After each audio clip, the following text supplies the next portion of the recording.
ශ්‍රද්ධා සම්පන්න පින්වතුනි, බුදුරජාණන් වහන්සේ වදාරනවා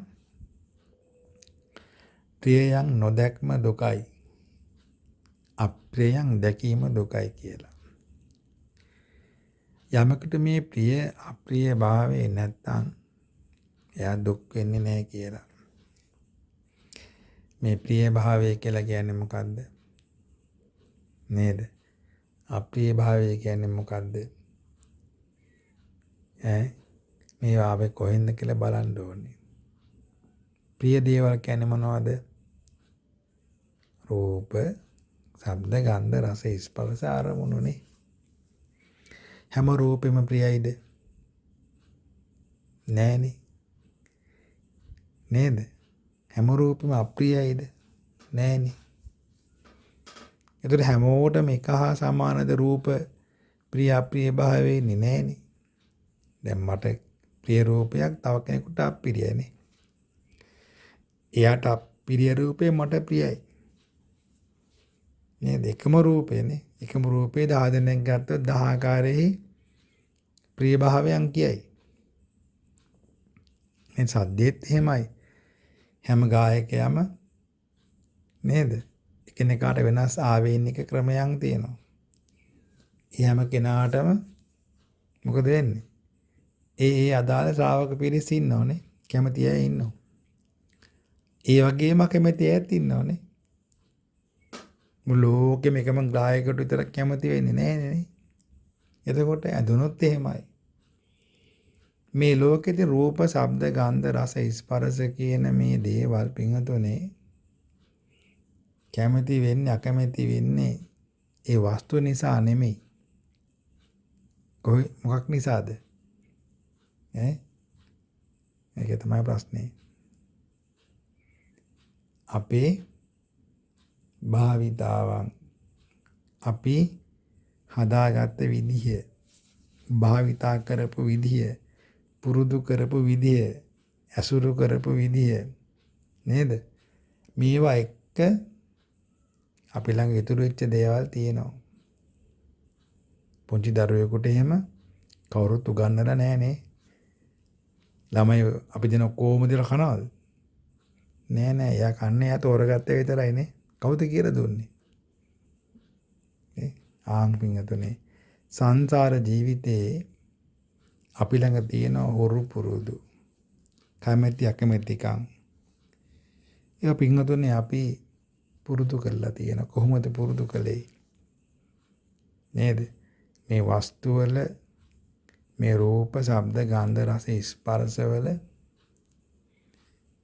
විදීමක් ඇති බවට අපි පනවා ගත්තා.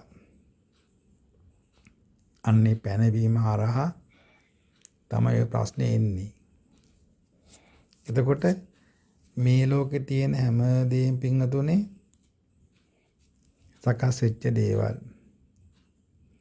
ඒ සකස් වෙච්ච බව නොදැන ඒ භාවිතා කිරීම හරහා මොකද වෙන්නේ? කැමැත්තක් උපදිනවා, නැත්නම් අකමැත්තක් උපදිනවා. මෙහෙම කියන්නම්. තේරුම් ගන්න අපහසු නිසා. දැන් ඔබට කවුරු හරි කෑමක් හදලා දෙනවා. අපි හිතමුකෝ කේක් එකක් කියලානේ. දැන් මේ කේක් එක හදපු පුද්ගලයා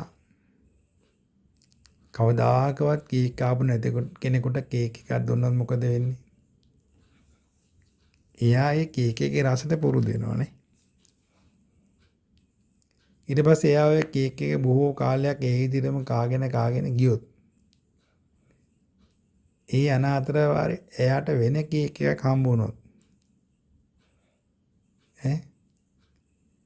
අර කේක් එකට වඩා යම් විදියකට සීනි අඩු වුණොත් නම් මොකද වෙන්නේ? ආපෝ මේක රස නැහැ කියනවානේ. සීනි වැඩි වුණොත් රස වැඩි හින්දා රස වැඩි කියලා කියනවා. දැන් අර ආපු භාවිතාව නිසා නේද මේ අලුතෙන් හම්බෙච්ච කේක් එකේ ප්‍රශ්නයක් ඇති වුණේ? නේද? එදා අපිට හදලා දුන්න කේක් එක අපි කෑවා. ඒක හොඳයි කිව්වා. ඒක රසයි කිව්වා. මොනවා හරි එකට කරුණු ගොනු කරගත්තා අපි විසින්. මුල්ම වතාවට. දැන් ඒක ආරම්භය මොකද වෙන්නේ?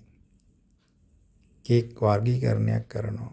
ඒ වගේ පින්වතුනේ හදපු දේවල් දැකලා අහලා බලලා විඳලා මොකද කරන්නේ? අපි අරමුණු හදා ගන්නවා.